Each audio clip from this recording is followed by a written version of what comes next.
Jim Walker never wanted to be the main character in a neighborhood scandal. He had moved to Oak Ridge Estates over 20 years ago with one simple goal: retirement in peace. He had earned it. After all, 3 decades in the construction business, a back full of old injuries, and a pension that let him live comfortably but not lavishly. He had his routines, his little pleasures: coffee on the porch, an occasional round of golf, and sitting under the great oak tree that had been standing long before he was born. The tree, the centerpiece of the whole neighborhood. It wasn't just any tree, it was legendary. Towering nearly 70 feet high, its massive trunk was as thick as a car, and its branches stretched over Jim's yard, Karen's yard, and half the damn street. Every autumn, its golden red leaves turned Oak Ridge Estates into a postcard-worthy scene. Every summer, its shade was the only relief from the brutal Texas sun. And if you believe the plaque some overly sentimental local historian had put up, the tree had been standing for over 2 centuries. Before Oak Ridge Estates, before the city planners, before any of these million-dollar homes popped up. But of course, Karen Whitmore didn't care about history. Karen had moved in 5 years ago, and since day one, she had treated the neighborhood like her own personal kingdom. She came from old money, or at least old divorce money. Her third ex-husband, some real estate mogul, had left her with a fat settlement and an even fatter ego. She was the kind of woman who threw HOA rules around like a badge of honor, except when they applied to her. The type to patronize cashiers, call the police over fireworks, and send passive-aggressive letters about people's garbage bins being 2 inches out of place. Jim had tried to ignore her, as had most of the neighborhood. But it wasn't easy when she made herself everyone's problem. And her biggest obsession? The oak tree. Karen hated it with the passion of a woman who had never been told no before. "It's dropping leaves on my Tesla," she whined. "It's making my driveway dirty. It's ruining my curb appeal." And Jim's favorite: "It's dangerous. What if it falls?" Karen had tried everything. Complaints to the HOA. Demands to the city. Fake allergy claims. She had even tried offering Jim money to have it cut down. She had no idea what the tree was worth. At the last HOA meeting, the president, a tired, middle-aged woman who had given up trying to reason with Karen, had shut her down completely. "The tree is a protected landmark," she had said, rubbing her temples. "It's valued at $240,000. The city has denied every request to remove it." The answer is no. Karen had turned bright red. She had stormed out of the meeting, heels clicking like gunshots against the pavement. Jim had known she was furious, but even he didn't realize just how far she was willing to go. The first sign of trouble came on a crisp autumn morning. Jim was on his porch, enjoying the cool air, when he heard the telltale sound of Karen's expensive designer slippers smacking against the pavement. She stormed over, a single leaf clenched between her perfectly manicured fingers. "What the hell is this, Jim?" she snapped, shaking the leaf like it was evidence in a murder trial. Jim raised an eyebrow. "A leaf? From your tree?" Jim took a slow sip of coffee, savoring the moment. "You know it's fall, right?" Karen's nostrils flared. "I don't have time for your smart-ass remarks. I am sick of raking your mess off my driveway. And do you know what I saw yesterday? An acorn. An acorn, Jim? On my property. What if I had slipped and fallen? What if it had dented my car? Who's going to pay for that?" Jim set down his coffee cup. "Karen, the tree isn't mine. It's a community landmark. And if you're this upset about a damn acorn, maybe you need a hobby." Karen's lips curled in a tight, forced smile. "You'll regret saying that." She spun on her heel, robe flapping, and stomped back toward her perfectly landscaped lawn. Jim let out a long sigh, muttering to himself, "Jesus Christ, lady." He figured that was the end of it. But that night, at exactly 2 a.m., he was proven very, very wrong. The sound woke him instantly.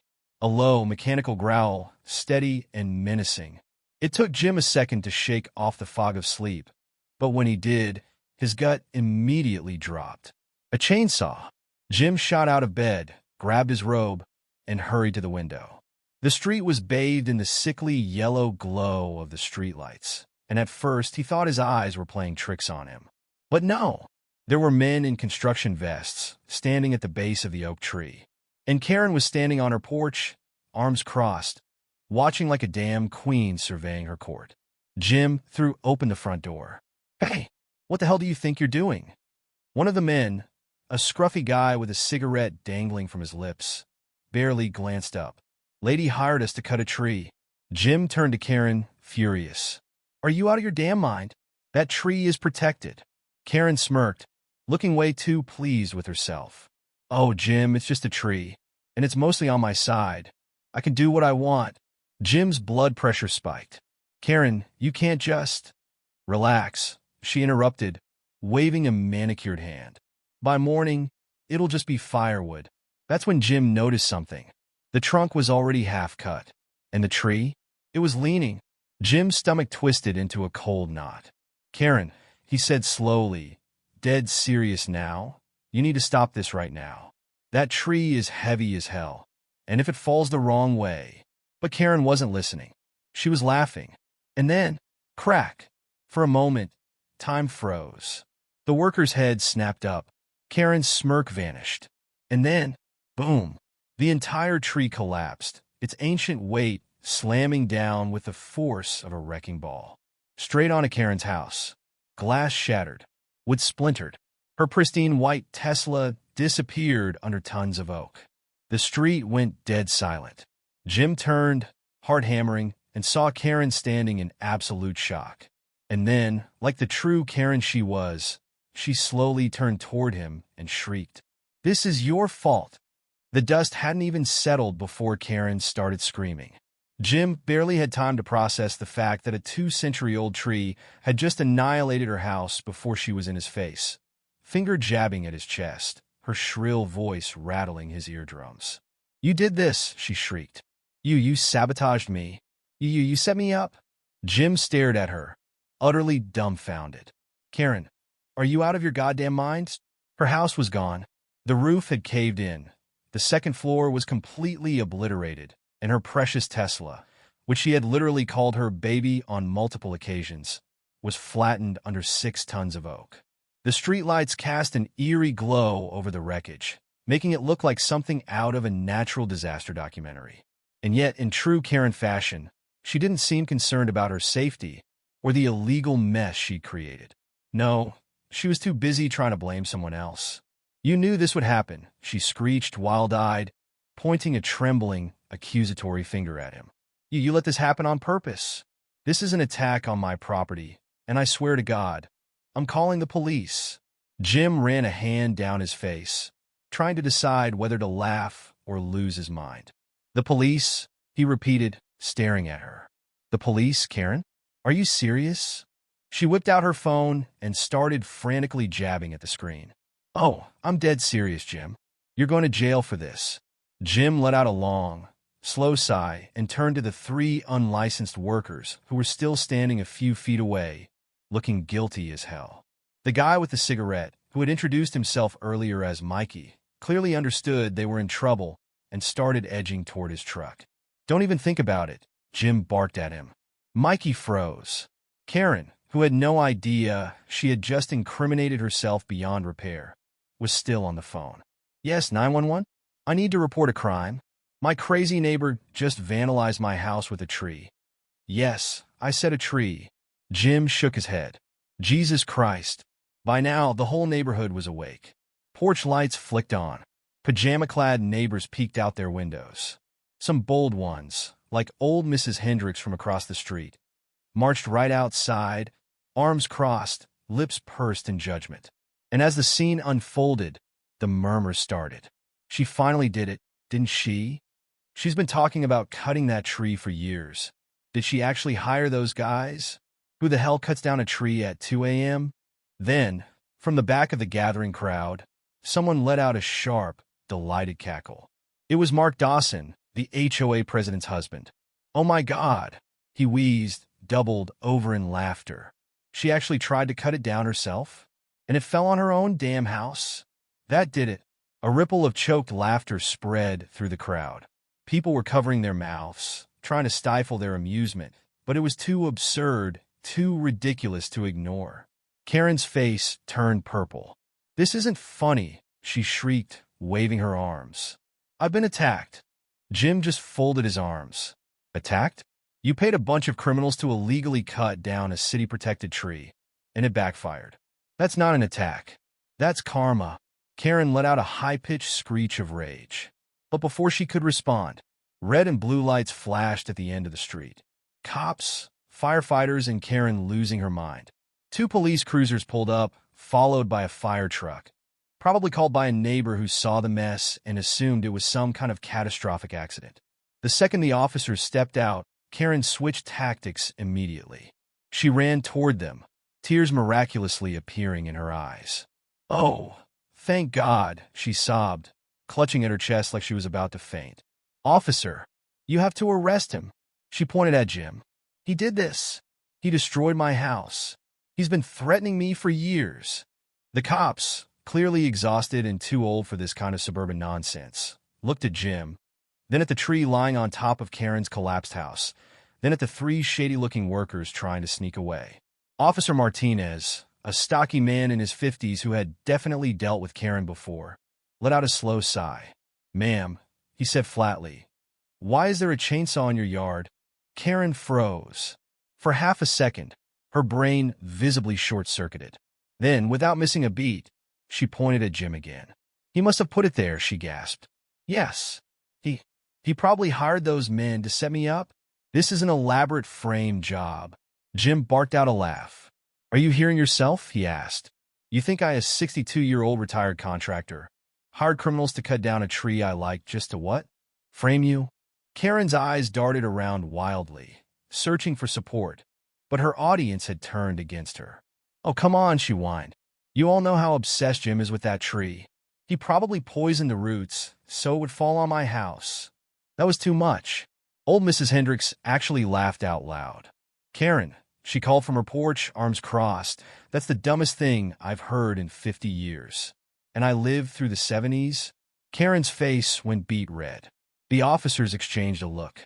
Then Officer Martinez turned to Mikey and his crew.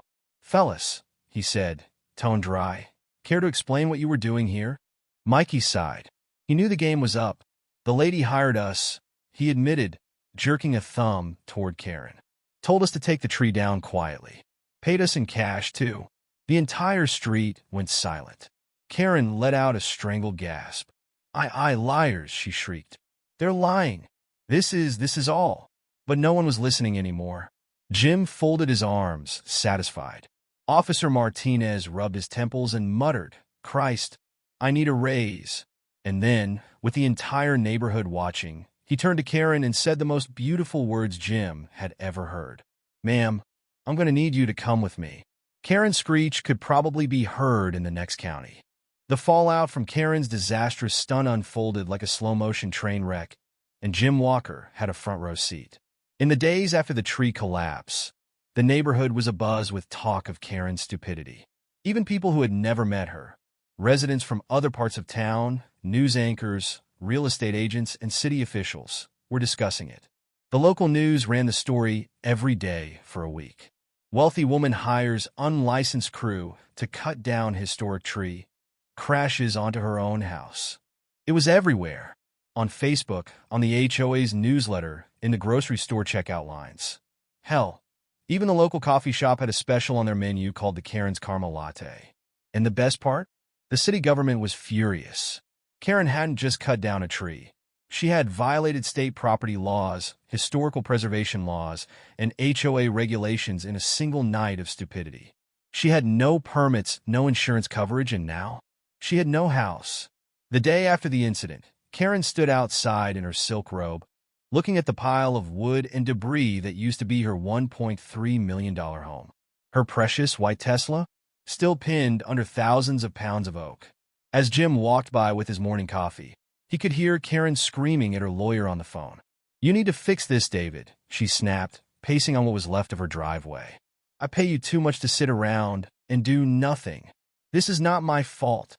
Jim, unable to help himself, chuckled. Karen spun around. "This is all your fault, Jim," she shrieked. "You'll see. I'm going to sue you for everything you have." Jim shook his head and walked inside. Let her dig her own grave. And dig she did. The courtroom circus. 2 months later, Jim found himself in county court, sitting across from Karen and her smug lawyer. Karen looked confident.